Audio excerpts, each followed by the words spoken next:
welcome to Samuel Victor English and Literature Academy, the home of English language and literature. Today, I'm going to introduce to you the meaning of introduction to morphology, the meaning of morphology, everything about morphology. I'm going to introduce to you morphology.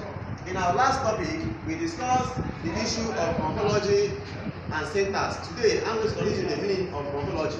Now, look at the concept morphology. The concept morphology. The word morphology is derived from the word morph, which means structure. Now, morphology is the study of internal structure of a word. How the word is a study of internal structure of a word, the physical properties, the transformation of a word, the physical transformation of a word, their internal structure, their physical properties in which a word undergo. Now, morpheme. From the word morphology, we get morpheme. Morpheme is the study of internal. Morpheme is the study of the smallest linguistic unit that has semantic and grammatical units. That is what the meaning of what morpheme is. The scientific study of the smallest linguistic unit that has a grammatical and semantic function. Now, I say that morpheme can be defined as the smallest linguistic unit that has semantic and grammatical function in a word. It's a semantic and grammatical function in a word. Morpheme is quite different from morphology. Morphology is the study of physical transformation of a word, properties, and transformation of a word, whereas morpheme is the linguistic unit of a word that has semantic and grammatical units. Now, that is to say, we have two types of words, morpheme. Morpheme, it has two types of morpheme, which are bound morpheme,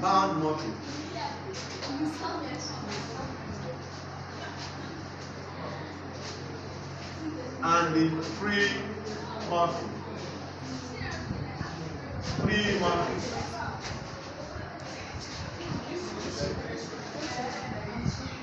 Bound morpheme and the what? Free morpheme. That is what I say, that morpheme is made up of two types. Bound morpheme and what? Free morpheme. That are the two types of morpheme. Now, I'm going to introduce to you the meaning of free morpheme. Free morpheme is the type of morpheme that can retain its word last and still retain its meaning. They cannot change it, they can still retain their meaning, whether you split or break it into, or split it into two. They can still retain its meaning. Whereas bound morphemes are attached to a word, they have no grammatical function or meaning. They have no grammatical function or meaning in bound morpheme. They are only attached to a word to realize this meaning. Whereas in free morpheme, they can still display and it still retain its meaning. When they are being split, they can break its meaning. In free morpheme, there are two types of free morpheme, which are we have two types of free morpheme, which are functional lexical morpheme,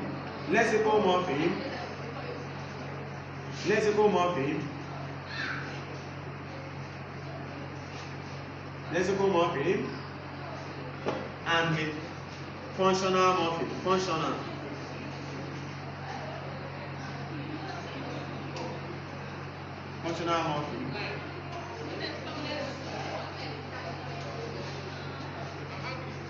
Now, we have two types of free morpheme. Free morpheme are made up of two: lexical morpheme and functional morpheme. When you hear the word lexical morpheme is the one that has its meaning and still retain its meaning. They cannot be split or break into two or split into two. They are called what? Lexical morpheme. They are called lexical morpheme because they cannot be split into two. Whereas in functional morpheme, they only perform grammatical function. Let me explain the meaning of lexical morpheme to you. Now, see, let's look at this. Look at the example of lexical morpheme. The word book plus s. Now, this is a book plus s. That is books. That is books. This is bound morpheme. This is called bound morpheme. They are bound morpheme. Whether this is the lexical morpheme. Now, this is lexical morpheme because it carries meaning and it still retains its meaning. Whereas in bound morpheme, they cannot have any meaning. Bound morpheme does not have any meaning and it does not make any sense or has a useful meaning. That is what is called by. Then the second part of it is functional morpheme. Functional morpheme are the ones that perform grammatical function. They are the ones that perform grammatical function. That is what is called functional morpheme. There are examples of functional morphemes are prepositions like to, with, by, of, like. All prepositions are functional morpheme, and most because they perform only grammatical functions. Whereas lexical morpheme, they are the meaning. They are called lexical because they carry meaning. They are message carriers, and they cannot be explained. They can still be a root word of a word. Then let's go to bound morpheme. Bound morpheme is divided into two. They are divided into two, which are one, derivational morpheme.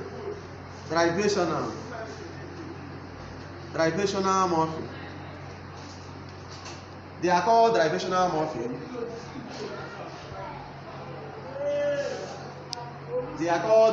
morpheme. Then we have inflectional morpheme.